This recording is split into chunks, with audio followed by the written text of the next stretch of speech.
Ngayong araw ay mag-heal muna ako ng aking inner child. Bilang isang 30 plus years old na first time pa lang mai-enchanted dito sa Enchanted Kingdom. Tara, samahan niyo ako.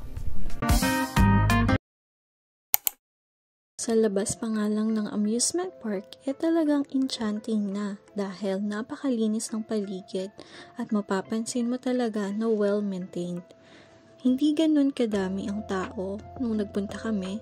Sa entrance, pwede bumili ng tickets. Medyo may kaunting pila nga lang.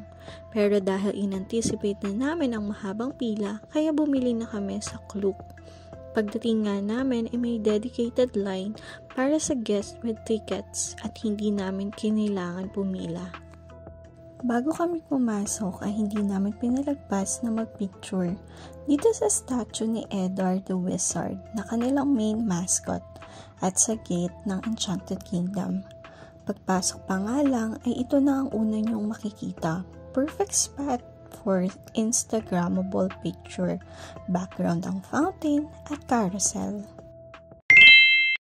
After lunch na nga kami nakarating at dahil gutom na kami ay inuna namin humanap ng makakainan. Dito nga kami sa food court nila kumain na kung saan ay madaming iba't ibang restaurant na pagpipilian. Dahil nga busog pa kami kaya naglakad-lakad na lang muna kami. Dito nga pala sa EK ay nahahati ang area sa bawat zones. Ito yung tinatawag na Boulderville kung saan ang mga rides ay para sa mga maliliit na bata. Dito naman sa Midway Boardwalk, nandito yung most of the rides.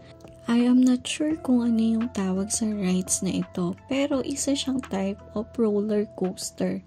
Meron silang malaking Anchors Away, Ferris wheel, tapos ito yung Jungle Outpost.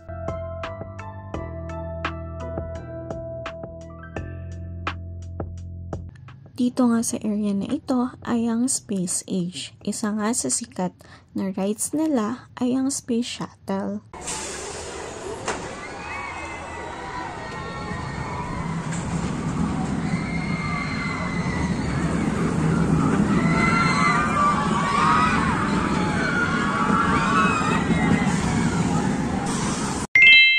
Pinakauna namin ay itong duck boats. Nakikita ko ito sa K-drama. Pang chill ride lang ang peg. Akala namin madali lang siya pero ang hirap pala i-control kung kakanan siya or kakaliwa. Natagalan nga kami bago makaikot at makabalik.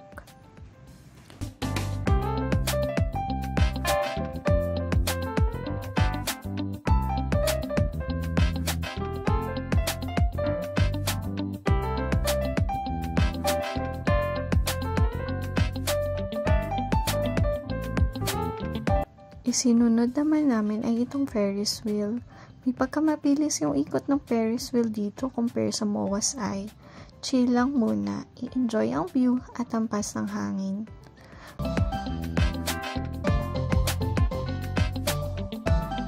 Pagkatapos ay isinunod naman namin ang Rio Grande kung saan kailangan mo talagang i-experience pag pumunta ka dito sa EK. Medyo mahaba nga ang pila dito at hindi ko expected na talagang nakakabasa pala siya.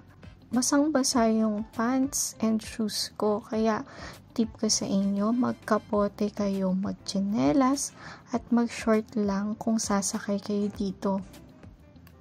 Sumakay din kami dito sa Twin Spin kung saan parang mababali yung leeg namin.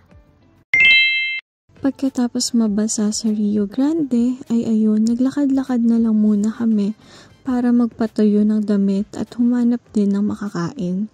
Sunday kami nagpunta dito sa EK at may area pala dito kung saan nagdaraos ng Catholic Mass, kaya nag-attend na din kami. Sa gabi naman, ay talagang ma-appreciate mo ang ganda ng mga pailaw dito. Hindi nga sapat ang isang araw para ma-experience mo ang lahat ng rides nila. Kami nga mismo ay iniwasan din ang mga extreme type of rides. Sa gabi, bandang 7 p.m., ang Sky Wizard 3 nila, or yung fireworks display. Meron munang Magical Moonlight Parade or show na ginaganap. At so fun talaga siyang panoodin.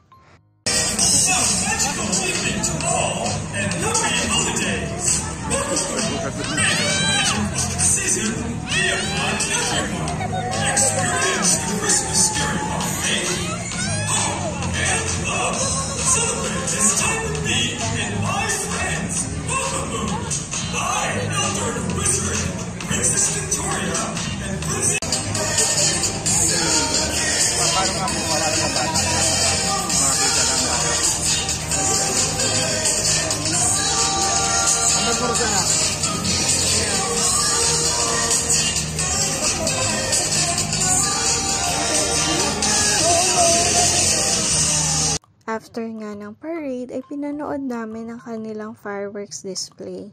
At ang masasabi ko lang habang pinapanood ito sana araw-araw weekend.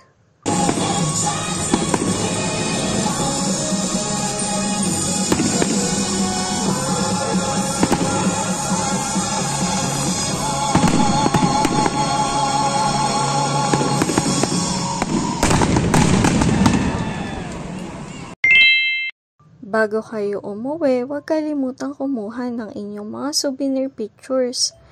At meron nga din pala silang locker at strollers na pwede nyong irenta. Bago ako umuwi, napukaw pa ang aking mga mata dito sa ganda ng ilaw ng carousel. Kaya naman sumakay muna ako. Ayan, feeling like young again.